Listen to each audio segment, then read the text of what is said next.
Hello everyone, आप सभी का बहुत बहुत स्वागत है डेफिनेट सक्सेस की पाठशाला में। मैं रूपाली वर्मा आज लेकर आए हैं क्लास 9th के लिए वीडियो।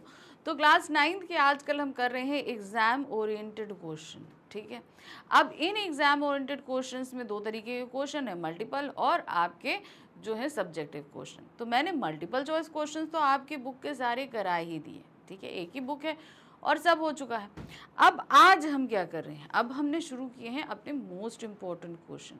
और मोस्ट इम्पॉर्टेंट क्वेश्चंस में भी हमने क्या किया, अपनी पहली बुक ली क्षितिज भाग 1, और क्षितिज भाग 1 में हमने क्या किया, गद्य खंड पूरा कर लिया। गद्य खंड में आपके 6 अध्याय हैं और काव्य खंड में 7 है। तो टोटल बुक में मिलाकर कितने हैं, 13 अध्याय हैं।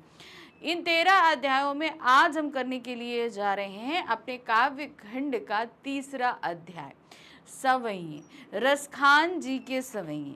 हमने पढ़ा था ना कि रसखान जी जो हैं वो सूरदास जी के अनन्य भक्त थे और अब वो चाहते हैं कि भाई उनका अगला जन्म हो, तो वो किस तरीके से जो है वृंदावन में ही रहना चाहते हैं, श्री कृष्ण के आसपास।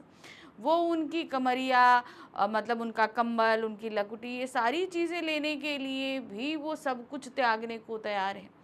इवन जो है गोपियों ने जो स्वांग रचा उसका भी बड़ा अच्छा वर्णन किया।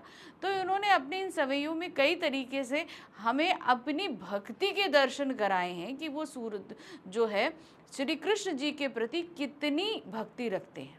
ठीक है, तो ये जो भक्ति का जो एक चरम रूप उन्होंने यहाँ पर हमको दिखाया श्री कृष्ण की भक्ति का, वो बहुत ही अच्छा था। तो जैसे हम लोग सूरदास जी को भी देखते हैं कि वो श्री कृष्ण जी के बारे में लिखते हैं, उसी तरीके से रसखान जी भी जो हैं वो क्या हैं, श्री कृष्ण जी के अनन्य भक्त रहे। तो इस चैप्टर की अगर हम बात करें, क्लास 9th हिंदी कोर्स ए की क्षितिज बुक यानी कि क्षितिज भाग 1 के काव्य खंड का तीसरा अध्याय और बुक का 9वां अध्याय है सवैये। इसकी अगर हम बात करें तो इसमें अभी तक हमने डिटेल एक्सप्लेनेशन कर लिया, एनसीईआरटी सॉल्यूशंस कर लिए। एनसीईआरटी बुक में जो हमारे साथ क्वेश्चन दिए गए हैं चैप्टर के बाद, हम वो सब कर चुके हैं। फिर उसके बाद हम बात करें तो हमने आपको एक डीपीपी दिया था और उसका सॉल्यूशन भी आपको कराया। उसके बाद हमने इस चैप्टर के मल्टीपल चॉइस क्वेश्चंस भी कर लिए। आज हम करेंगे इसके वर्णनात्मक प्रश्नों की प्रैक्टिस, क्योंकि ये भी हमारे एग्जाम में आते हैं। ठीक है, तो करीबन 20 प्रश्न यहाँ पर मैं लेकर आई हूँ इस अध्याय पर। अलग अलग तरीके के क्वेश्चंस हैं जो इस चैप्टर से रिलेटेड भी हैं, मगर कुछ आपके व्यूज़ भी इसमें पूछे जा रहे हैं। सब कुछ करेंगे, लेकिन एक चीज़ ज़रूर ध्यान रखिएगा, क्षितिज बुक से आने वाले आपके सभी क्वेश्चन लघु उत्तरीय रहेंगे। इनका आंसर आपको 25 to 30 वर्ड्स के बीच में ही करना है, ये मैंडेटरी है, ध्यान रखना। इतनी वर्ड लिमिट ही रहेगी इसकी। और हाँ, अगर आप क्या कहते हैं तैयार कर रहे हो कोई भी क्वेश्चन, तो हमेशा याद रखना, लिखना अगर आपको 25 to 30 वर्ड्स है तो आप प्रिपेयर करोगे कितना, 45 वर्ड तक, 30 वर्ड तक, यानी कि 15 वर्ड्स आपको एक्स्ट्रा रेडी करने हैं। क्यों? क्योंकि लिखते समय बहुत सारी चीज़ें हमसे मिस हो जाती हैं, तो हमारी वर्ड लिमिट कम हो जाती है ना, जो हमें लिखनी है वो कम हो जाती है। तो ज़्यादा तैयार करो, उसको कम कर लेना आपके हाथ में है। या कोई चीज़ भूल भी जाओ तो भी आप लिख सकते हो, लेकिन ये ध्यान रखो अगर आप ऑलरेडी उतना ही तैयार करोगे तो अगर कम हो गया तो फिर तो हम जो है लिमिट के नीचे चले जाएंगे ना, अंडर द लिमिट हो जाएंगे, है ना, वो ध्यान रखना। शुरू करें तो चलिए देख लीजिए। क्लास 9th हिंदी कोर्स ये है, क्षितिज भाग 1 काव्यखंड सवैये हैं, चैप्टर 9 है आपका। यहाँ पर इसके करने जा रहे हैं most important question with solution. ठीक है, चलिए देखिए क्या है। पहला प्रश्न है यहाँ पर, जैसे मैंने बताया कि यहाँ पर हम करीबन 20 प्रश्न लाए हैं। पहला प्रश्न करने जा रहे हैं, श्री कृष्ण का ब्रजमंडल के लोगों पर जादू चलता था, कैसे? पाठ के आधार पर स्पष्ट कीजिए। अब ये तो अगर हम देखें तो पाठ में सभी जगह बताया है कि श्री कृष्ण जो है वहाँ के कण कण में व्याप्त है। देखा है ना कि वहाँ पर किस तरीके से उनकी बांसुरी हो, उस पर गोपियों का नाचना हो या वहाँ के जीव जंतुओं का नाचना हो, बांसुरी बजाने से गैया भी पीछे चली आती थी। तो मतलब पूरा ब्रजमंडल जो है वो श्री कृष्ण के जादू में रमा है। आज भी अगर आप जाओगे वहाँ पे तो आपको ऐसा लगेगा कि जैसे लग रहा है श्री कृष्ण यहीं पर कहीं चले थे, आज हम चल रहे हैं। उनकी धुन, उनकी गायें, वो एक कहते ना, एक माना श्री कृष्ण आज नहीं है, लेकिन कभी जब रहे तो उनकी आत्मा इसी जगह बस गई। आज हम उस चीज़ को वहाँ महसूस कर सकते हैं। ठीक है, चलिए देखिए कैसे। श्री कृष्ण अत्यंत मनमोहक है। उनकी प्रत्येक वस्तु यथा उनका रंग रूप, मधुर मुस्कान, बंसी की धुन, पीत वस्त्र मतलब पीले वस्त्र, मोर मुकुट, कुंजमाल अत्यंत गुणवान प्रतीत होते हैं। ठीक है, ये सारी चीज़ें जो हैं वो श्री कृष्ण के बारे में ही बताती हैं और वे संपूर्ण ब्रजवासियों को अपने मुंहपाश में बांध लेती थी। यानी कि सिर्फ हम ये कहें कि गोपियां नहीं, गाय ले लीजिए, पशु पक्षी ले लीजिए, यमुना का तट ले लीजिए, वहाँ पर पेड़ ले लीजिए, जितने बाल गोपाल हैं, वहाँ के जितने गोपाल हैं, सभी जो है वो उनके रंग में रंगे हुए थे, बसे हुए थे। तो उनसे निकल पाना मतलब उनके जादू से बच पाना किसी के लिए पॉसिबल नहीं था। उनके रंग रूप में, उनकी बांसुरी में सभी कोई बंधा हुआ था। इसके अतिरिक्त श्री कृष्ण का गोधन गान ब्रजवासियों पर जादू सा असर करता था। गोधन गान मतलब क्या होता है? शाम के समय गायों को वापस गोधुली बेला में वापस जब हम घर लेकर आते हैं तो उनको एकत्र करने के लिए श्री कृष्ण एक बंसी बजाया करते थे, वो होता था गोधन। गोधन मतलब गाय रूपी धन। अब शाम के समय उनको क्या करते थे, सुबह गायों को लेकर चराने चले जाते थे। अब जब वो चराने जाते थे, चराने के बाद पूरा दिन तो गाय इधर उधर घूम रही, पूरा दिन पता नहीं किधर से किधर निकल जाती। अब शाम के समय गोधुली बेला जिसे बोलते हैं, उस समय जब गायों को वापस लाना है तब तो उनको एकत्र भी करना है। तो क्या करते थे, उस समय जो गान बजाते थे वो गायें सब एकत्र हो जाती थी और उनके पीछे पीछे जो है गाँव की तरफ वापस आ जाती थी। तो वो गोधन जो है वो गायों को सम्मोहित करने के लिए बजाई जाती थी, लेकिन उसमें पूरा ब्रजवासी जो है सम्मोहित हो जाया करता था। प्रश्न संख्या 2 है, गोपियां कृष्ण के मुरली वादन या गोधन गायन के समय कान में उंगली क्यों दे देना चाहती हैं? अब उन्होंने कहा ना कि जब श्री कृष्ण चाहे अटारी पे चढ़कर गोधन गाएं, मगर मैं अपने कानों में उंगली दे दूंगी ताकि वो गान मेरे कानों में ना पड़े। अब क्या होता है कि जब वो गोधन बजाते हैं, गायों का जो गोधन है जब वो बजाते हैं तो उस समय क्या है, सभी लोग सम्मोहित हो जाते हैं, तो गोपियां भी सम्मोहित हो जाती हैं और जैसे ही वो धुन गोधन की उनके कानों में पड़ती है, गोपियां मुस्कुराने लगती हैं। अब उनकी मुस्कुराहट से सभी ब्रजवासियों को पता चल जाता है कि वो श्री कृष्ण पर सम्मोहित है। वो अपने आप को रोक नहीं पाती, गोपियां जो है वो अपने आप को रोक नहीं पाती और इससे सारे ब्रजवासियों को पता चल जाता है। अब लाख गोपियां उनको समझाएं कि नहीं भाई ऐसी कोई बात नहीं है, लेकिन ब्रजवासी नहीं सुनते हैं। वो समझ जाते हैं कि भाई श्री कृष्ण के प्रति ये जो है मोहित है। अब इसी बात से बचने के लिए गोपियां क्या कहती हैं कि जब वो गोधन बजाएंगे तो हम अपने कानों में उंगली दे देंगे ताकि उनकी वो धुन हमारे कानों में पड़े ही नहीं पड़ेगी तो हम मुस्कुराएंगे नहीं, है ना। देखिए क्या है, गोपियां श्री कृष्ण के मुंह पास से बचना चाहती हैं। उनके अनुसार कृष्ण की मुरली गोधन गायन में इतनी मधुरता है कि सुनते ही गोपियां मचल उठती हैं तथा वे उससे आकर्षित हो स्वयं कृष्ण के पास जाने से नहीं रोक पाती, अतः वे उसे अपने कानों में उंगली डालकर नहीं सुनना चाहती। तो सिंपल से एक चीज़ ये है कि जैसे ही वो गान बजता है वो आकर्षित हो जाती हैं और बस उनके चेहरे पे जो मुस्कुराहट आती है और वो चल देती है उनके पीछे, कहाँ, श्री कृष्ण के पीछे। अब उसी सम्मोहन से वो बचना चाहती, क्योंकि भाई जब ये इस तरह की कंडीशन होगी तो सभी लोगों को पता। अब प्रेम क्या होता है, वो छुप कर होता है, सबके सामने खुल्लम खुल्ला नहीं होता। तो क्या है, वो श्री कृष्ण से प्रेम करती हैं, ये बात सभी को पता चल जाएगी, वो बताना नहीं चाहती और अपनी इस बेचैनी को छिपाना भी चाहती, श्री कृष्ण के सामने भी जो है वो प्रकट नहीं करना चाहती। तो इसीलिए वो कहती हैं कि जब वो गोधन गान करेंगे तो हम अपनी उंगलियां कानों में दे देंगे ताकि उनकी आवाज हमारे कानों में ना जाए। प्रश्न संख्या 3 है, कवि रसखान कृष्ण की लाठी, कंबल और अन्य संबंधित वस्तुओं के लिए अपना क्या क्या न्योछावर कर रहे हैं। यहाँ पर उन्होंने उनका कंबल क्या था, लकुटी कमरिया। अब ये क्या है मैं आपको बता दूं कि जब श्री कृष्ण गाय चराने के लिए जाया करते थे तो वो एक लाठी लेते थे, याद है ना, लाठी, उसे लकुटी बोलते थे, ठीक है, उसमें हल्के से घुंघरू लगे होते थे, तो वो क्या होती थी, लकुटी होती थी। और एक होती थी कमलिया। कमलिया का मतलब क्या होता है? कंबल। एक कंधे पे कंबल रख कर जाते थे। गर्मियों के समय में पतला और सर्दियों के समय में मोटा अच्छा गर्म कंबल रख के जाते थे। तो वो क्या कहते हैं कि जब हमको मतलब मान लीजिए इनकी लकुटी कमरिया मिल जाए तो हम जो है आठों सिद्धि नवोनिधियाँ खो दें। आठों सिद्धियाँ यानी कि इस पूरे संसार में 8 सिद्धियाँ हैं जिनको पाने के बाद इंसान सबसे ज़्यादा पावरफुल हो जाता है। तो अगर मुझे ये लकुटी कमरिया मिले तो मैं वो आठों सिद्धि खो दूँ। 9 निधियाँ, विश्व का मतलब कहते हैं संसार का सबसे बड़ा खजाना है वो 9 निधियों का खजाना। ठीक है, तो अगर मुझे जो कहते हैं गाय चराने को मिले तो मैं वो 9 निधियाँ खो दें, उसका सुख जो है मुझे गाय चराने में मिले। कई चीज़ें उन्होंने यहाँ पर बताई हैं। चलिए देखते कैसे कैसे बताया।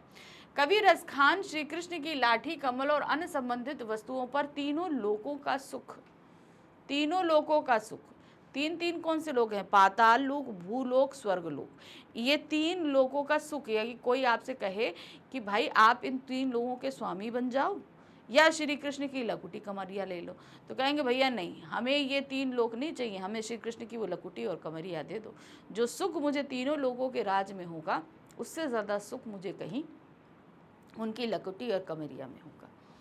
8 सिद्धियाँ हमने आपको बता दी। 8 सिद्धि के ज़रिए क्या होता है ना, विश्व पे सबसे ताकतवर व्यक्ति बन जाता है। ये पावरफुल स्पिरिचुअल थिंग्स होती हैं। ठीक है, 9 निधियाँ हमने बताया, ब्रह्मांड के सबसे बड़े खजाने हैं ये 9 निधियाँ।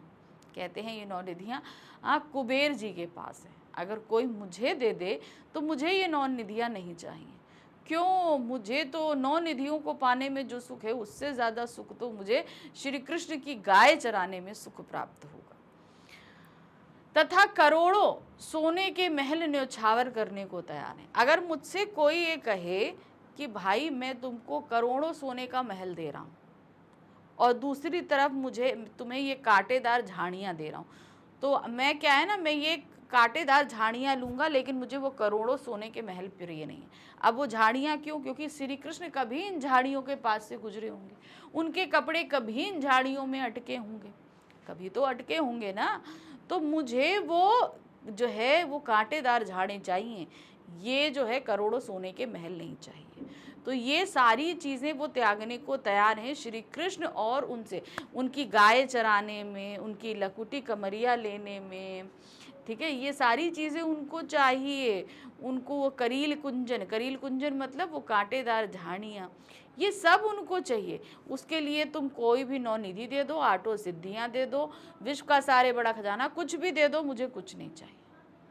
ठीक है ना, मुझे कोई भी चीज़ नहीं चाहिए, मुझे श्री कृष्ण की ये सारी चीज़ें पाने के लिए ये सब कुछ त्याग करने को मैं तैयार हूँ। प्रश्न संख्या 4 है, गोपियों के कृष्ण से अनन्य प्रेम के बावजूद भी गोपियां उनकी बांसुरी को अपने होठों पर नहीं लगाना चाहती, क्यों? पाठ के आधार पर बताइए। तो मेरे ख्याल से ये आखिरी हाँ नहीं, शायद तीसरा सवैया है, दूसरा या तीसरा सवैया है, जिसमें उन्होंने बताया कि गोपियों ने श्री कृष्ण का स्वांग रचा। ठीक है, क्या किया? श्री कृष्ण का, इतनी सारी गोपियों में, क्योंकि भाई श्री कृष्ण हर समय तो उनके साथ रह नहीं सकते, तो एक गोपियों ने कहा कि भाई मैं श्री कृष्ण जैसी बन जाती हूँ। उन्होंने मोर मुकुट डाला, गुंजमाला पहनी, पीले वस्त्र ढाले, सब कुछ किया, लेकिन जब आई कि भाई उनकी तरह उनकी मुरली ले लो और वो होठों पे रख लो, तो गोपियों ने कहा कि नहीं, हम सारा स्वांग करेंगे लेकिन हम श्री कृष्ण की बांसुरी को अपने होठों पर नहीं रखेंगे। अब ये चीज़ उन्होंने क्यों कही? अब इसके पीछे का रीज़न ये है क्योंकि जो बांसुरी है, श्री कृष्ण ज़्यादातर टाइम जो है वो बांसुरी बजाते रहते हैं। ठीक है, और जो है वो गोपियों के साथ समय नहीं बिताते, तो उन्हें लगता है कि भाई ये बांसुरी जो है इसके कारण श्री कृष्ण हमारे साथ आकर समय नहीं बिताते, तो ये एक तरीके से हमारी सौत है, तो इसलिए वो सौतिया भाव रखती हैं उसकी तरफ। दूसरा चीज़ क्या है, वो श्री कृष्ण के होठों से हमेशा लगी रहती है, तो उन लोगों को लगता है कि श्री कृष्ण मुरली को हमेशा जो है होठ लगाए रहते हैं, हमें प्रेम नहीं करते, ये भी एक भाव है। दूसरा चीज़ क्या है, हमेशा बांसुरी को जब तो बांसुरी के पैरों को दबाते रहते हैं, ऐसे ना, उसको ऐसे करके छिद्र होते हैं ना, भाई पैरों को दबाते रहते हैं। वो जैसा चाहती है उन्हें, जब बांसुरी बजाते हैं श्री कृष्ण तो त्रिभंगी मुद्रा में होते हैं। त्रिभंगी मुद्रा जानते हैं? जब देखिए ना, कमर टेढ़ी करके एक पैर पर ऐसे खड़े होकर और टेढ़े होकर थोड़ा सा बजाते हैं ना, तो वो होती है त्रिभंगी मुद्रा। तो उस मुद्रा पे जो है वो श्री कृष्ण को खड़ा कर लेती है, जैसा वो चाहती है वैसे वो खड़े हो जाते हैं। उनको बजाते समय उनकी भौवें तन जाती हैं, है ना, श्री कृष्ण की भौवें तन जाती हैं। तो इस तरीके से वो मुरली से बिल्कुल भी मुरली को पसंद नहीं करती।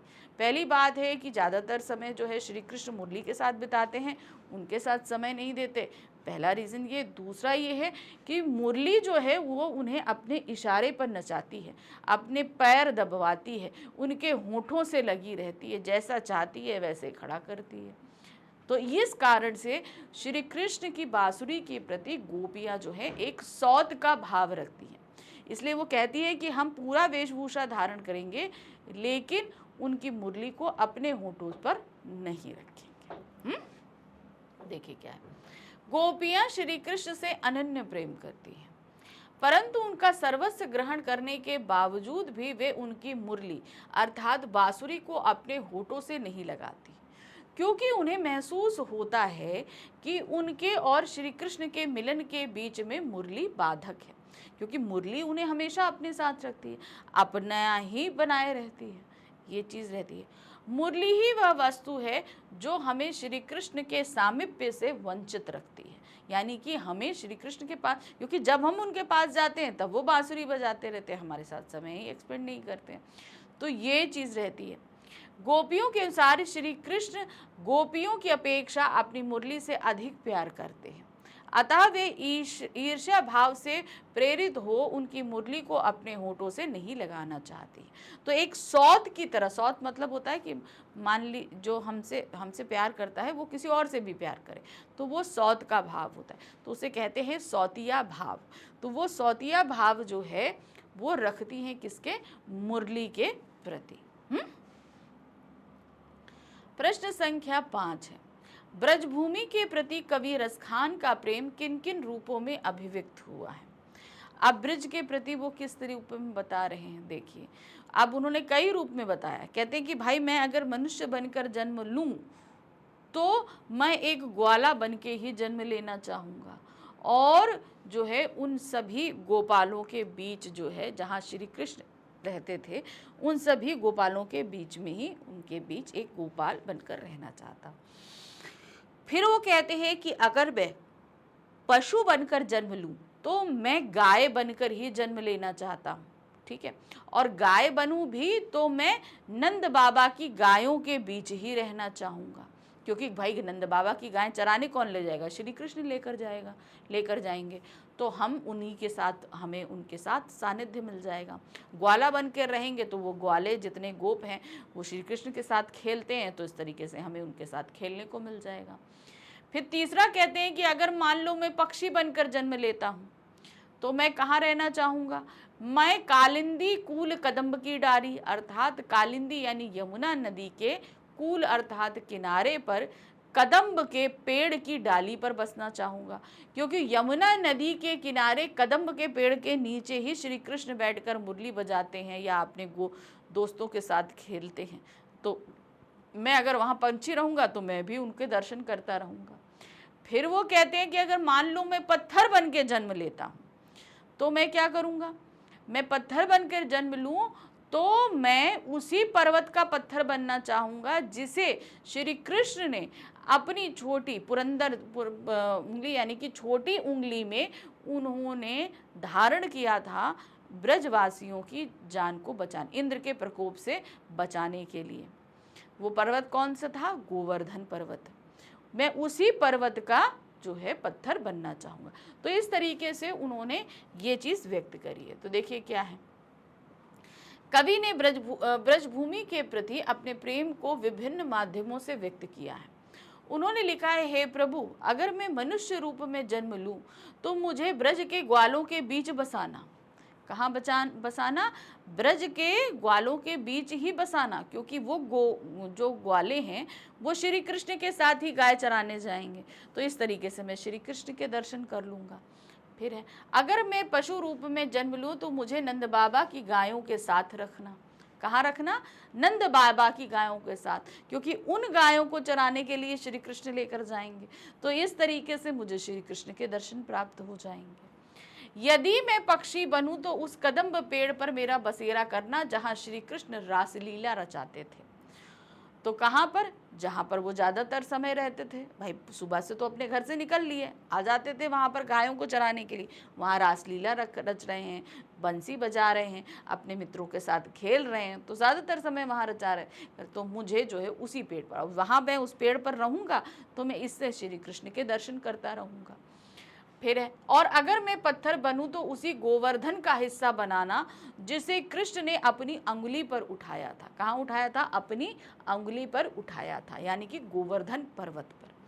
कभी किसी न किसी रूप में ब्रज से जुड़ा रहना चाहता है और वहाँ के वन, बाग, तालाब आदि के सौंदर्य को देखते रहना चाहता है, यानी कि वो अपनी आंखों से वहाँ के जितने भी वन हैं, तालाब हैं, जंगल हैं, उन सभी को देखना चाहता है। इससे कवि की ब्रज के प्रति अनन्य भक्ति प्रदर्शित होती है कि भाई जो कवि हैं हमारे रसखान जी, वो श्री कृष्ण को बहुत ज़्यादा जो है भक्त के रूप में चाहते हैं। सॉरी। तो अब वो अगले जन्म, अब ये जन्म तो माना कि श्री कृष्ण मिले, लेकिन अगला जो भी जन्म हो वो श्री कृष्ण के साथ ही रहे, बस ये वही है, हर एक उसमें यही चीज़ चाहते हैं। प्रश्न संख्या 6 है, एक लकुटी और कमरिया पर कवि रसखान सब कुछ न्यौछावर क्यों करना चाहते हैं? क्योंकि वो श्री कृष्ण के अनन्य भक्त हैं। अब श्री कृष्ण का कुछ भी मिल जाए उनके लिए बहुत ही ज़्यादा अहम है। तो अब उसके लिए आप उन्हें आठों सिद्धि, नवों निधि कुछ भी दे दो, चाहे बहुत सारी ताकत दे दो, बहुत सारा खजाना दे दो, उन्हें कुछ नहीं चाहिए। उन्हें चाहिए क्या? उनकी वो लकुटी कमरिया, यानी कि वो लाठी और वो कम्बल उनको मिल जाए, वो उनके लिए बहुत ज़्यादा प्रिय है। उसके लिए वो दुनिया की सारी ताकत, सारा खजाना, सब कुछ छोड़ने के लिए तैयार है। क्यों? क्योंकि वो श्री कृष्ण को बहुत ही ज़्यादा बड़े भक्त हैं। वो बस उनका साथ चाहते हैं, सानिध्य चाहते हैं, किसी भी रूप में, किसी भी तरीके से। कवि रसखान कृष्ण भक्त हैं जो कृष्ण से जुड़ी प्रत्येक वस्तु से अगाध प्रेम करते हैं, यानी कि सिर्फ श्री कृष्ण ही नहीं, उनकी जितनी चीज़ें हैं उनसे भी वो बहुत ही ज़्यादा प्रेम करते हैं। अतः जिस लकुटी और कमरिया को श्री कृष्ण का स्पर्श मात्र प्राप्त हो, उस पर रसखान क्यों ना फिदा होंगे। अब श्री कृष्ण तो से वो इतना ज़्यादा प्रेम करते हैं, अब वो लाठी जिसे वो पकड़ कर चलते थे, वो कम्बल जिसे वो अपने कंधे पर डालते थे, उसमें तो श्री कृष्ण का स्पर्श है। तो अब अगर वो इतने बड़े भक्त हैं तो श्री कृष्ण की वो चीज़ तो उनके लिए बहुत ही ज़्यादा अहम है। वे उस लकुटी और कमरिया पर अपना सर्वस्व निछावर करने को तैयार हैं, क्योंकि उनके लिए श्री कृष्ण की प्रत्येक वस्तु अनमोल है। उससे ज़्यादा अच्छा उनके लिए कुछ भी नहीं है। प्रश्न संख्या 7 है, आपके विचार से कवि रसखान पशु, पक्षी और पहाड़ के रूप में भी श्री कृष्ण का सानिध्य क्यों प्राप्त करना चाहते हैं? उन्होंने क्या बोला? पशु, पक्षी और पहाड़, यानी कि चाहे वो पत्थर बने तो गोवर्धन पत्थर पर्वत पे जिसे कभी श्री कृष्ण ने छुआ, वो अगर पशु बने तो उसी पेड़ पर रहना चाहते हैं जहाँ श्री कृष्ण रासलीला रचाएं। पशु भी बने तो नंद बाबा की गायों के बीच में जिनसे श्री कृष्ण चराने के लिए लेकर जाएं। तो मतलब वो किसी न किसी रूप में जब अगला जो वो जन्म लें तो वो वही आसपास रहना चाहते हैं जहाँ श्री कृष्ण है। बस सिंपल है, क्योंकि भाई वो श्री कृष्ण का सानिध्य चाहते हैं, श्री कृष्ण का साथ चाहते हैं। मेरे विचार से कवि रसखान प्रत्येक परिस्थिति में श्री कृष्ण का सानिध्य प्राप्त करना चाहते हैं। सानिध्य मतलब होता है साथ, ठीक है, कोई भी परिस्थिति हो वो उन्हीं का साथ प्राप्त करना चाहते हैं। यह श्री कृष्ण के प्रति अनन्य भक्ति को प्रदर्शित करता है। उनकी ये बात ये बताती है कि वो श्री कृष्ण के कितने बड़े भक्त हैं, ये चीज़ उनको बताती है। वे अपने पुनर्जन्म में किसी भी रूप में कृष्ण से अलग नहीं होना चाहते। माना कि अभी जो रसखान बन के उन्होंने जन्म लिया है उसमें वो श्री कृष्ण के साथ नहीं है, तो मगर इस जन्म में वो इतनी भक्ति कर लेना चाहते हैं कि अगली जो भी जन्म हो वो श्री कृष्ण के साथ ही हो, ये चीज वो चाहते हैं। कवि ब्रजभूमि के प्रत्येक कण में श्री कृष्ण का वास देखते हैं, हर एक कण में, क्योंकि श्री कृष्ण वहां रहे तो जितनी भी हर एक चीज भी है सब में वो श्री कृष्ण को देखते हैं। वे श्री कृष्ण से संबंधित प्रत्येक वस्तु में उनका दर्शन पाते हैं, अतः वे अपने प्रत्येक जन्म को सार्थक बनाने के लिए किसी न किसी रूप में वहीं बने रहना चाहते हैं जहाँ का समस्त वातावरण कृष्णमय हो। यानी कि वो अगला जन्म जो भी चाहते हैं वो उसी जगह चाहते हैं जहाँ श्री कृष्ण हैं और उनका साथ बना रहे। अब देखिए आज के इतने सालों बाद भी श्री कृष्ण हमें ब्रजभूमि में समझ में आते हैं कि यहाँ पर हैं, हम उनको महसूस करते उनके बंसी के रूप में, किसी भी रूप में। लेकिन जो रसखान है वो सिर्फ उतने से ही सेटिस्फाई, उनका मतलब है कि हम उनको महसूस नहीं करना चाहते, उनके साथ रहना चाहते, इसीलिए अगला जन्म वो श्री कृष्ण के साथ ही चाहते हैं। प्रश्न संख्या 8 है, कानिन दय अंगुली रहिबो, ना जय हैं ना जय हैं ना जय हैं। उपर्युक्त चौथे सवैये के अनुसार गोपियां अपने आप को क्यों विवश पाती हैं? अब उन्होंने बोला ना कि उंगली दे रही वो, यानी कि उंगली देकर मैं रहूंगी जब श्री कृष्ण बजाएंगे बांसुरी, ठीक है, क्योंकि जब वो बांसुरी बजाएंगे, कहाँ, अटारी पर चढ़कर, यानी कि छत पर चढ़कर जब वो गोधन के समय बांसुरी बजाएंगे, गोधन बजाएंगे, तो उस समय हम अपने कानों में अंगुली दे देंगे। इसका रीज़न ये है कि जब वो बांसुरी बजाएंगे तो हम अपने चेहरे की मुस्कान को संभाल नहीं पाएंगे, अपने मन की बेचैनी को रोक नहीं पाएंगे, और ये बेचैनी और ये मुस्कान सभी को ये चीज़ बता देगी कि हम श्री कृष्ण से कितना प्रेम करते हैं, ठीक है ना। तो इसीलिए वो उस धुन को सुनना ही नहीं चाहती, क्योंकि हम सुनेंगे तो हम बेचैन हो जाएंगे, है ना। चलिए देखिए आंसर। उपर्युक्त सवैये के अनुसार गोपियां कहती हैं श्री कृष्ण की मुरली की धुन जो अत्यंत मधुर एवं मादक है, क्योंकि वो जो उस समय धुन बजा रहे, मैंने जैसे आपको बताया कि गोधन जो होता है, गोधन होता है शाम के समय बजाए जाने वाली धुन। अब क्या होता है कि जब गाय लेकर वो चले गए, गाय सब इधर उधर बिखर गई हैं चरने के लिए, तो शाम के समय जब गायों को समेटकर घर लाने की बात होती है तो ऐसी धुन बजाई जाती है कि वो सारी गायें समेट के श्री कृष्ण के पास आ जाएं और वापस घर चलें, ठीक है। तो वो सम्मोहित करने वाली धुन है। अब उसमें गायें नहीं, सब सम्मोहित हो जाते हैं, गोपियां हैं, ब्रजवासी हैं, सभी सम्मोहित हो जाते हैं। तो इसीलिए वो बहुत ही ज़्यादा मधुर और सम्मोहक होती है। परंतु हम उनके बिना रह लेंगे, ठीक है।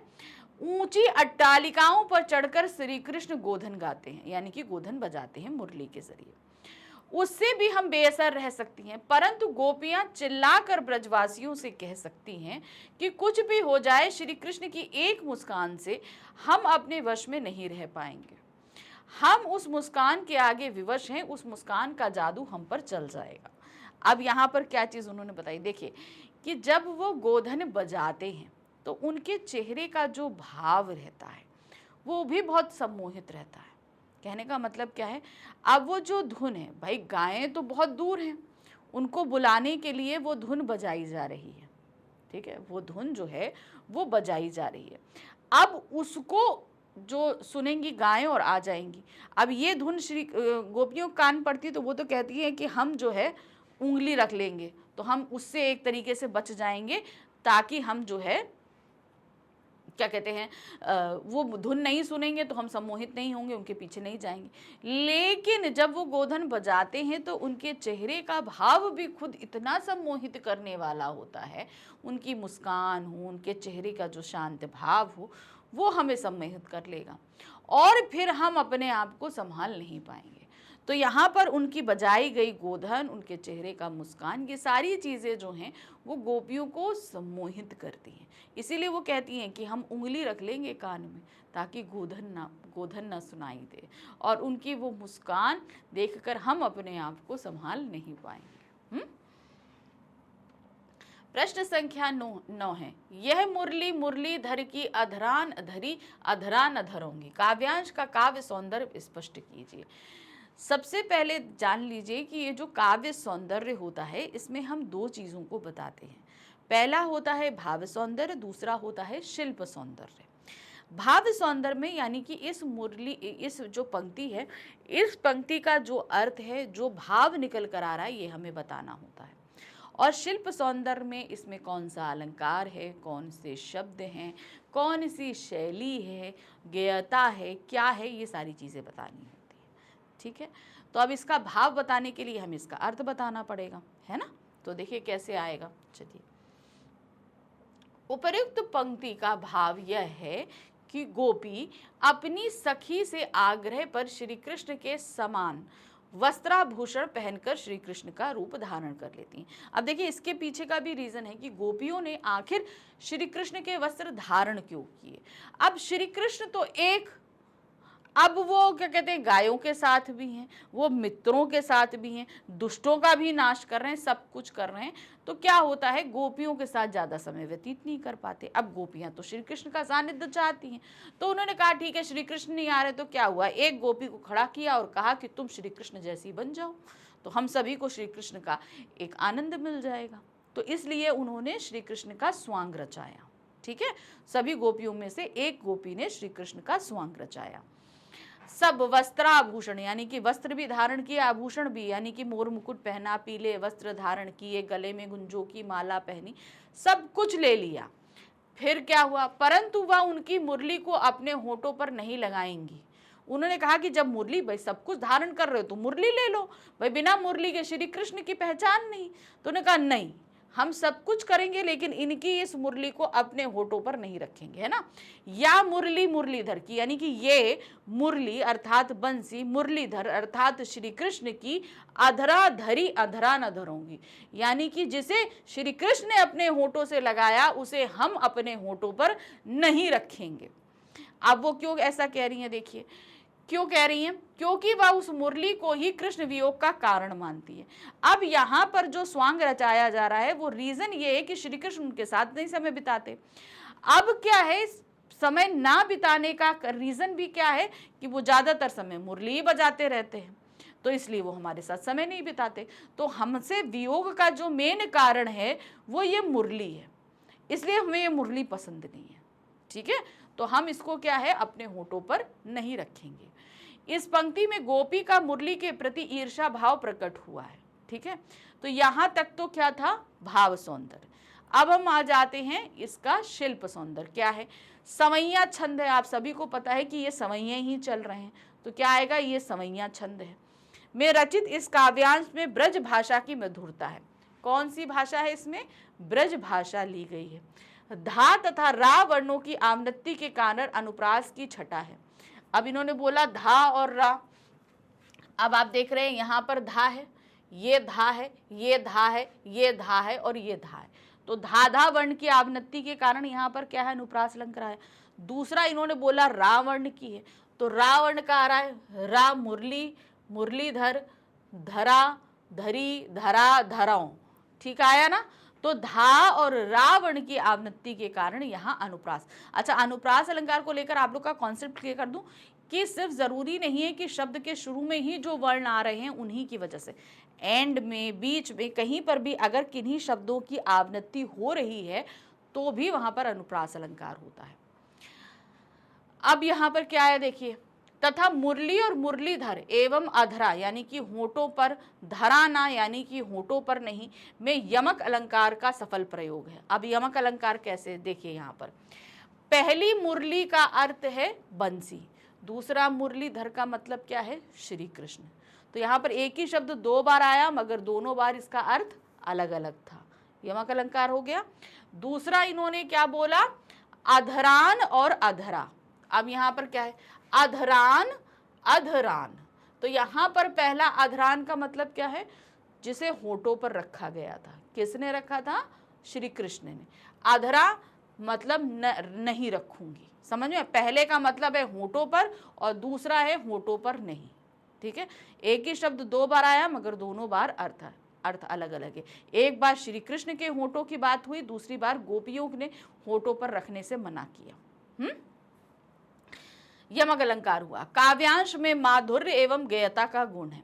अब ये जो पद हैं इन्हें गाया जा सकता है, ठीक है। कुछ कविताएं होती हैं गाई नहीं जा सकती, तो वो गेयता नहीं होती, ठीक है। यहाँ पर क्या है, ये गाया जा सकता है, तो ये लयात्मकता बोल सकते हो, गेयता बोलते हो, संगीतात्मकता बोल सकते हो, कुछ भी बोल सकते हो। जिनको गाया जा सकता है उन्हें हम बोलते हैं गेयता।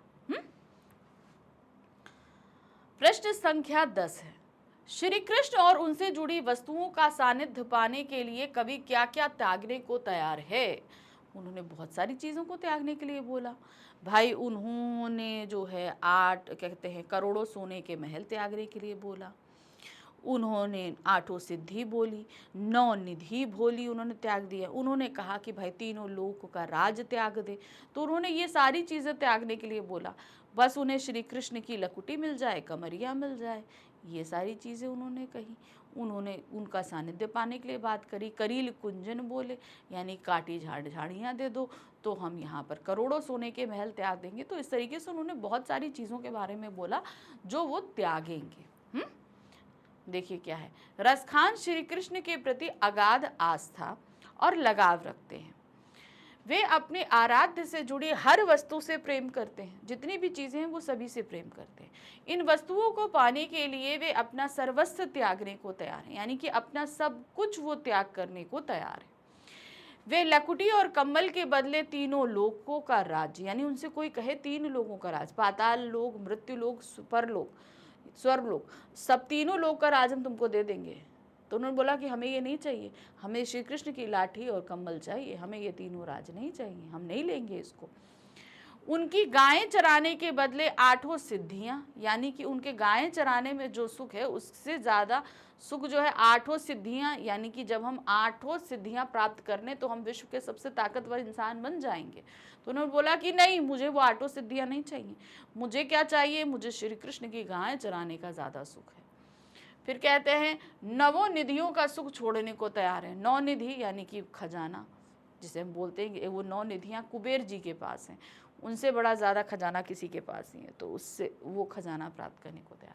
श्री कृष्ण जिन करील के कुंजनों की छाया में मुरली बजाते हुए विश्राम करते थे, उन कुंजों की छाया पाने के लिए कवि सोने के करोड़ों महलों का सुख छोड़ने को तैयार है। यानी कि करील कुंजन यानी कि कांटेदार झाड़ियाँ, जिनके पास से कभी श्री कृष्ण गुजरे बंसी बजाते हुए या कुछ भी करते हुए, तो उनके कपड़े ज़रूर वस्त्र जो हैं इन झाड़ियों में उलझे होंगे। तो उन झाड़ियों के लिए वो क्या कहते हैं, मुझे कोई करोड़ों सोने के महल दे दे तो भी मैं उसे त्यागने के लिए तैयार हूँ। ये सारी चीज़ें वो श्री कृष्ण का सारी चीज़ें पाने के लिए, करने के लिए सारी चीज़ें त्यागने को तैयार है। प्रश्न संख्या 11 है, ब्रज के वन बाग तड़ाग निहारो का आशय स्पष्ट करते हुए बताइए कि कवि ने ऐसा क्यों कहा है। जैसे मैंने पहले इस पंक्ति का अर्थ समझ लीजिए। ब्रज यानी कि ब्रज का, बाग, वन मतलब जंगल, बाग मतलब बगीचा, तड़ाग मतलब तालाब, यानी कि निहारो। अब यहाँ पर क्या है, जैसे मैंने बताया कि रसखान जी श्री कृष्ण जी के अनन्य भक्त हैं। अब चूंकि जब इन्होंने जन्म लिया तब तक तो श्री कृष्ण थे नहीं, लेकिन वो श्री कृष्ण की भक्ति से अच्छी खान से ओतप्रोत थे।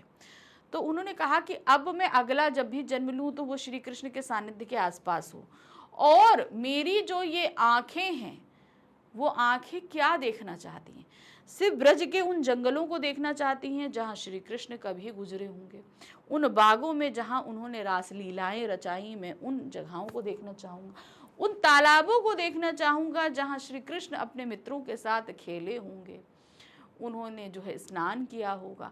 तो मतलब मेरी आंखें सिर्फ उन्हीं को देखना चाहती हैं जिनसे श्री कृष्ण जो हैं गुजरे हों। तो एक तरीके से ये सीधे सीधे मतलब है कि ये रसखान जी के अनन्य भक्ति को दर्शा रहा है कि वो श्री कृष्ण से कितना ज़्यादा जो है प्रेम करते हैं।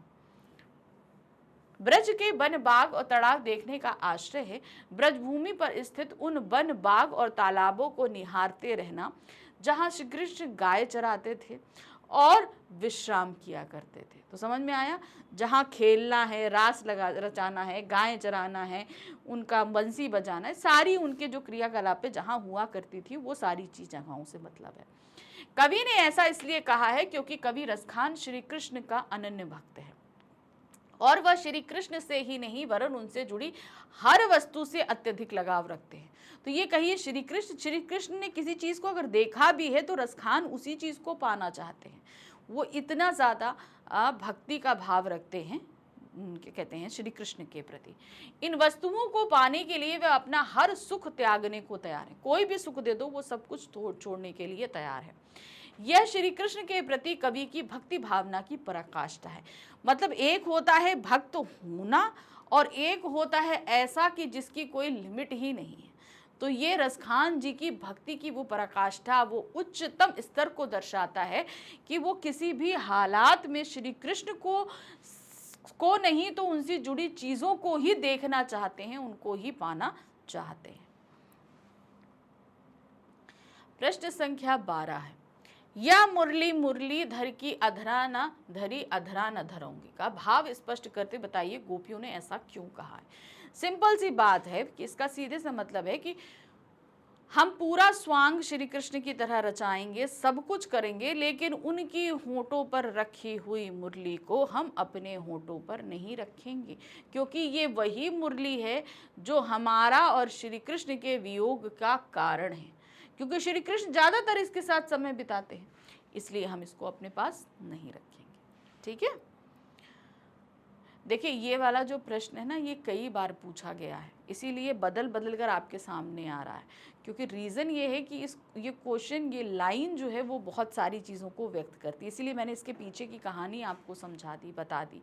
आप चाहो तो इसे बहुत अच्छे से एलिब्रेट करके लिख सकते हो। भाव यह है कि गोपी श्री कृष्ण का रूप बनाने के लिए उनकी हर वस्तु धारण करने को तैयार है। उनके पीले वस्त्र, उनका मोर मुकुट, उनकी गुंजों की माला, सब कुछ तैयार, लेकिन वो मुरली लेने को तैयार नहीं है। वह पर उनकी मुरली नहीं, क्योंकि गोपी मुरली से ईर्ष्या भाव रखती है। इसी मुरली ने गोपियों को कृष्ण से दूर रखा है, यानी कि वो श्री कृष्ण से दूरी बना देती है। कृष्ण के होठों से लगकर मुरली गोपियों की व्यथा बढ़ाती है, यानी कि जब मुरली उनके होठों से लग रही है तो उन्हें लग रहा है ये तो इनको ज़्यादा प्यार करते हैं, इनके साथ ज़्यादा समय बिताते हैं, हमारे साथ उतना समय नहीं बिताते। तो एक तरीके से ये देखकर उनका कष्ट बढ़ जाता है, उनका वियोग अग्नि बढ़ जाती है।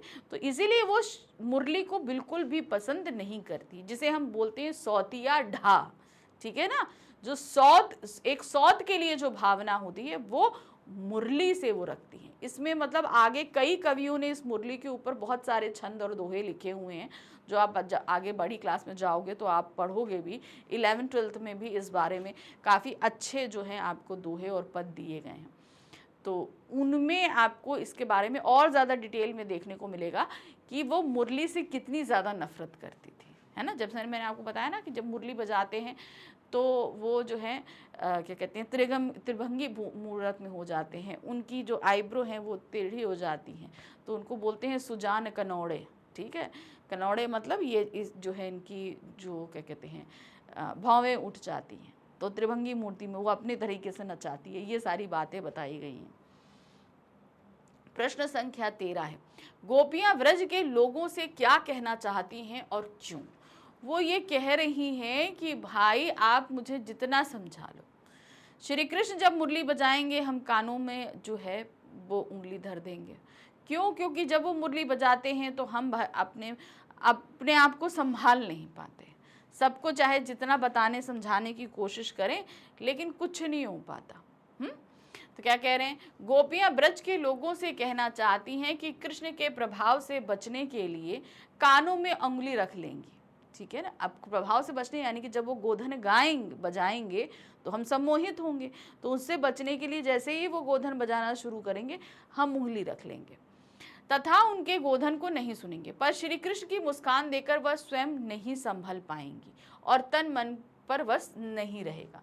कहने का सीधे सीधे तात्पर्य है कि भाई हम उनकी मधुर धुन से बचने के लिए कान तो बंद कर लेंगे, लेकिन गोधन बजाते समय उनकी जो मुस्कान है उसको देखकर हम भी अपने चेहरे की मुस्कान नहीं संभाल पाएंगे। अपना जो हम बेचैन हो जाते हैं वो बेचैनी हम नहीं संभाल पाएंगे। तो इस कंडीशन में क्या होगा, जब जितने भी ब्रजवासी हैं सबको पता चल जाएगा कि भाई हम कितना प्रेम करते हैं श्री कृष्ण से। अब हम सबको लाख समझा लें कि नहीं हम श्री कृष्ण से प्रेम नहीं करते, हम उनकी धुन से सम्मोहित हैं, तो हम ये चीज़ बता ही नहीं पाएंगे, समझा ही नहीं पाएंगे।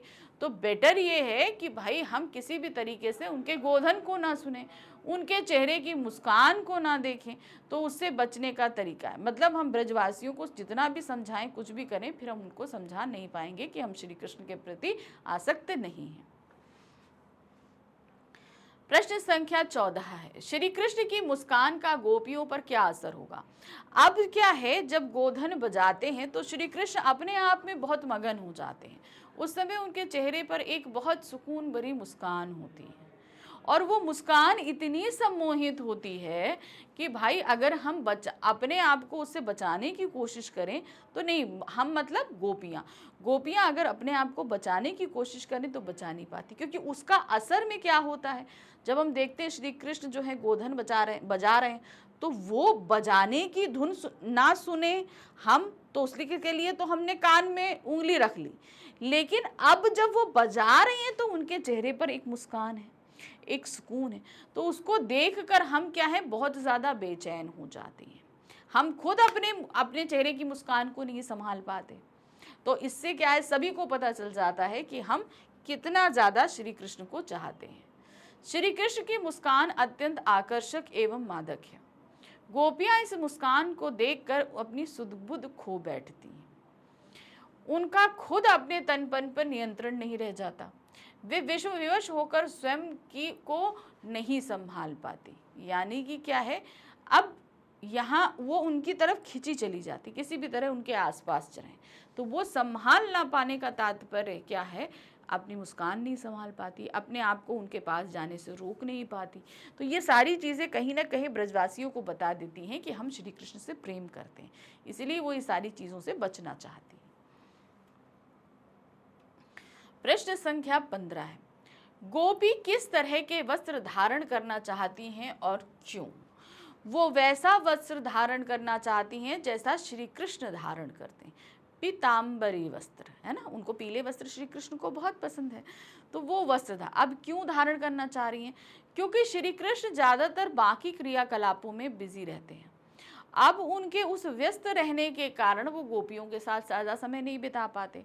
तो अब गोपियों को लगता है कि नहीं भाई, श्री कृष्ण को हमारे साथ होना चाहिए। तो वो ये सोचती हैं कि क्यों ना ऐसा हम करें कि एक गोपी को श्री कृष्ण के वस्त्र धारण करा के अपने बीच खड़ा कर लें, तो हमें ये एहसास होगा कि कम से कम श्री कृष्ण हमारे साथ हैं। इसीलिए वो कैसा वस्त्र धारण करना चाहती हैं, जैसे वस्त्र श्री कृष्ण पहनते हैं। गोपियाँ पीले रंग के वैसे ही वस्त्र पहनना चाहती हैं जैसा श्री कृष्ण पहना करते थे, क्योंकि वह श्री कृष्ण के रूप सौंदर्य पर मोहित हैं और वैसा ही रूप बनाना चाहती हैं, जैसा श्री कृष्ण रखते हैं सेम वैसा, क्योंकि वो कहीं ना कहीं श्री कृष्ण का सानिध्य पाना चाहते। श्री कृष्ण नहीं, उनके वस्त्र ही सही, किसी तरीके से तो श्री कृष्ण उनके साथ है ना, वो चीज़ उन्हें अच्छी लगती है। प्रश्न संख्या 16 है, कालिंदी कूल कदम्ब की डारन का भाव स्पष्ट करते हुए बताइए कि कवि ने इसका उल्लेख किस संबंध में किया है। देखिए क्या है, अब ये पंक्ति आपके पास अलंकार के रूप में भी आएगी, तो मैं आपको बता दूं, कालिंदी कूल कदम्ब की डारन, सीधे सीधे आप देख रहे हैं का वर्ण की आवृत्ति के कारण इसमें अनुप्रास अलंकार है। ठीक है, क्योंकि आप लोगों के सिलेबस में अलंकार है ना, तो इसलिए मैं बता रही हूँ। तो ये हो गया। अब हम बढ़ते हैं आगे। जैसा कि हमने बोला, क्या बोला कि इसका भाव स्पष्ट कीजिए और बताइए कि कवि ने इसका उल्लेख क्यों किया है। श्री कृष्ण का सानिध्य, उनका साथ या उनके दर्शन किसी भी तरीके से रसखान जी करना चाहते हैं। अब रसखान जी कहते हैं कि जब मेरा अगला जन्म हो तो मैं श्री कृष्ण को ही देखना चाहता हूँ, उन्हीं के साथ रहना चाहता हूँ। तो अब वो कह रहे हैं कि अगला जन्म अगर मेरा मनुष्य बनकर हो तो ग्वाला बनूं, अगला जन्म अगर पशु बनकर हो तो गाय बनकर मैं लूं, अगर मैं अगला जन्म पक्षी बनकर लूं तो मैं कहाँ रहूं? भाई पक्षी बनोगे, पक्षी के लिए तो पूरा संसार होता है भाई, पूरा आसमान है, कहीं पर भी उड़ते रहो, कहीं पे भी करते रहो। लेकिन कहते हैं नहीं, मैं अगला अगर जन्म लूं तो मैं पक्षी अगर बन रहा हूं तो मैं सिर्फ कालिंदी नदी यानी कि यमुना नदी, कूल अर्थात किनारा, यानी कि यमुना नदी के किनारे कदम्ब के पेड़ पर, कदम्ब का पेड़, वहीं यमुना नदी के किनारे लगा है कदम्ब का पेड़, उसकी डाल पर ही बसना चाहूंगा। अब उन्होंने ऐसा क्यों कहा?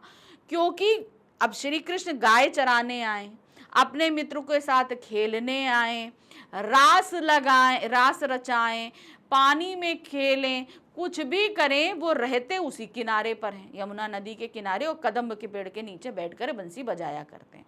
तो वो कह रहे हैं वो कुछ भी करे वो उसी जगह पर करते हैं, तो अब मैं वहीं पर रहूंगा तो श्री कृष्ण वहीं आसपास रहेंगे, इस तरीके से मैं उनके दर्शन करता रहूंगा। इसीलिए मैं पक्षी बनकर कालिंदी नदी यानी यमुना नदी के किनारे कदम्ब की पेड़ की डाली पर ही रहना चाहता हूं। कालिंदी कूल कदम्ब की डालन का भाव है यमुना नदी के किनारे स्थित कदम्ब की डाली पर बसेरा बनाना। कवि ने इसका उल्लेख अगले जन्म में पक्षी बनकर श्री कृष्ण की जुड़ी वस्तुओं का सानिध्य पाने के संदर्भ में किया है कि भाई मैं अगला जन्म ले रहा हूं तो मैं किसी भी रूप में ले सकता हूँ, पक्षी के रूप में रहूंगा तो मैं फिर वहीं पे रहूंगा क्योंकि वहां पर श्री कृष्ण रहते हैं। मनुष्य बन के लूंगा तो ग्वाला बनकर जो है वो ग्वालों के साथ रहूंगा, ताकि जब वो ग्वाले जो हैं श्री कृष्ण के साथ गाय चराने जाएंगे, खेलेंगे तो श्री कृष्ण का साथ मिलेगा। पत्थर बनूंगा तो उसी पर्वत का बनूंगा जिसे श्री कृष्ण ने अपनी छोटी उंगली में धारण किया था। पशु बनूं तो गाय बनूं ताकि नंद बाबा की गाय बनूं जिन्हें श्री कृष्ण चराने जाएंगे। तो इस तरीके से किसी न किसी तरीके से श्री कृष्ण का साथ मुझे मिलता रहेगा। प्रश्न संख्या 17 है, कवि किस गिरी का पत्थर बनना चाहते हैं और क्यों? चलिए ये देखिए क्या है, कवि किस गिरी, गिरी मतलब क्या हो गया आपका पहाड़, किस पहाड़ का पत्थर बनना चाहते हैं? वो बनना चाहते हैं उस पहाड़ का पत्थर जिसे इंद्र भगवान के प्रकोप से बचाने के लिए श्री कृष्ण ने अपनी छोटी उंगली पर धारण किया था। ठीक है, तो इसलिए जो है श्री कृष्ण जो है ना वहां पर बहुत बारिश हुई, इंद्र भगवान गुस्सा हो गए थे। रीजन अब आप लोग को पता ही होगा कि भाई सभी लोग जो हैं वो श्री कृष्ण जो है इंद्र भगवान की आराधना करते थे। तो श्री कृष्ण ने कहा कि भाई आप लोग इंद्र भगवान की आराधना क्यों करते हैं? भाई हमारे लिए तो ये गोवर्धन पर्वत जो है ये बहुत ही पूजनीय है, क्योंकि भाई हम इसके आसपास रहते हैं, हमारी गायें यहाँ चरती हैं, हमको भोजन यहाँ प्राप्त होता है, सब कुछ होता है, तो इसकी पूजा करिए। तो भाई सभी गांववासी मान गए, ब्रजवासी, उन्होंने गोवर्धन की पूजा करी। गोवर्धन पूजा करी तो इंद्र भगवान गुस्सा हो गए। अब इंद्र भगवान गुस्सा हो गए तो उन्होंने देव बारिश पे बारिश, बारिश खूब बारिश करी, बेचारे ब्रजवासी परेशान हो गए। तो श्री कृष्ण जी ने क्या किया था, उसी गोवर्धन पर्वत जिसकी सबसे पूजा करवाई थी, उसी गोवर्धन पूजा पर्वत को अपनी छोटी उंगली पर धारण कर लिया और कहा कि सब लोग जो है इस पर्वत के नीचे आ जाओ तो तुम लोग जो है ना इस बारिश से बच जाओगे। तो जो रसखान जी हैं वो उसी गोवर्धन पर्वत के पत्थर बनना चाहते हैं जिसे श्री कृष्ण ने ब्रजवासियों को बचाने के लिए अपनी छोटी उंगली पर धारण किया था। कवि गोवर्धन पर्वत का पत्थर बनना चाहता है क्योंकि इंद्र के प्रकोप और क्रोध से ब्रजवासियों को बचाने के लिए गोवर्धन पर्वत को छाते की तरह उठाकर श्री कृष्ण ने उनकी रक्षा की थी। ठीक है, तो यहाँ पर क्या है, बचाने के लिए उठाकर श्री कृष्ण ने उनकी रक्षा की थी।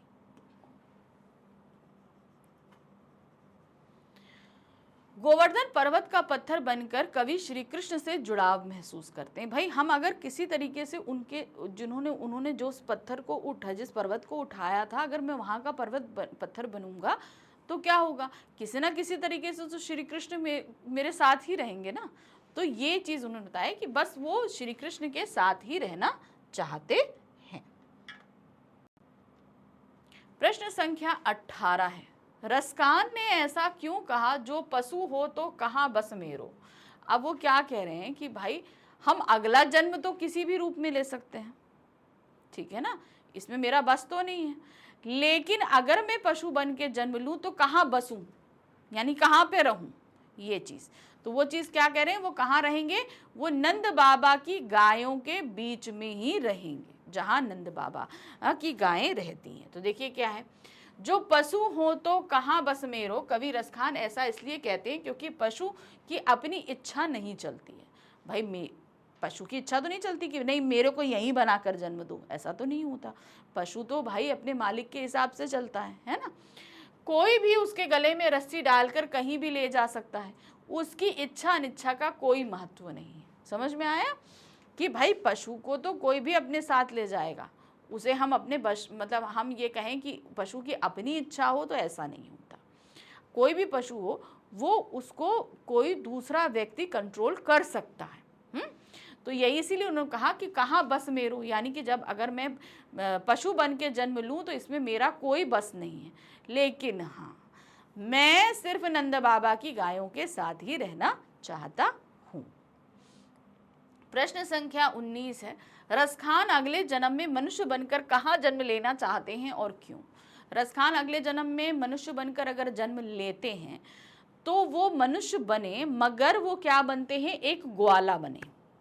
अब ग्वाला भी बने वो जो है ब्रज का ग्वाला, क्योंकि भाई ब्रज के जितने भी ग्वाले हैं वो श्री कृष्ण जी के साथ ही गाय चराने जाते थे, है ना।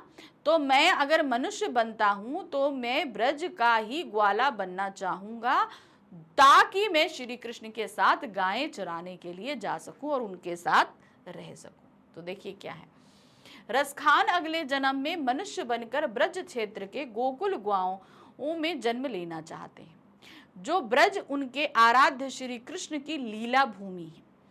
ब्रज क्षेत्र में जन्म लेकर वह श्री कृष्ण से जुड़ाव की अनुभूति करते हैं, यानी कि किसी न किसी तरीके से वो श्री कृष्ण से जुड़े रहना चाहते हैं। ये अनुभूति वो अंदर से कर रहे हैं। तो वो एक तरीके से मनुष्य भी बने तो श्री कृष्ण के साथ ही रहना चाहते हैं, ग्वाला बन के। प्रश्न संख्या 20 है, प्रस्तुत सवैयों में जिस प्रकार ब्रजभूमि के प्रति प्रेम अभिव्यक्त हुआ है, उसी तरह आप अपनी मातृभूमि के प्रति अपने मनोभावों को अभिव्यक्त कीजिए। अब यहाँ पर जो रसखान जी ने बताया है कि वो ब्रजभूमि से कितना ज़्यादा प्रेम करते हैं। अब आपको कुछ लाइनें लिखनी है अपनी मातृभूमि के लिए, जहाँ पर आपने जन्म लिया है, कि आप उससे कितना प्रेम करते हैं और कैसे। तो ये सारी चीज़ें आपके ऊपर डिपेंड करती हैं, ठीक है। आप कैसे, मैं आपको थोड़ा सा बता सकती हूँ। देखिए क्या है, मैं अपनी मातृभूमि से बहुत प्यार करता हूँ। मैं इसी मातृभूमि का अन्न ग्रहण कर बड़ा हुआ हूँ। इसी की पावन तथा शीतल वायु में सांस लेकर पला बड़ा हूँ। यही की पावन नदियों का जल पीकर प्यास बुझाई है। मुझे यहाँ की गौरवशाली प्राचीन संस्कृति का अंग बनने का सौभाग्य प्राप्त हुआ है। मैं हर जन्म में यहाँ की पावन भूमि पर जन्म लेना चाहूँगा। अपनी मातृभूमि की रक्षा के लिए अपना सब कुछ निछावर करने के लिए तैयार हूँ। तो जिस भूमि में हम जन्म लेते हैं वो हमारे लिए माँ की तरह ही होती है।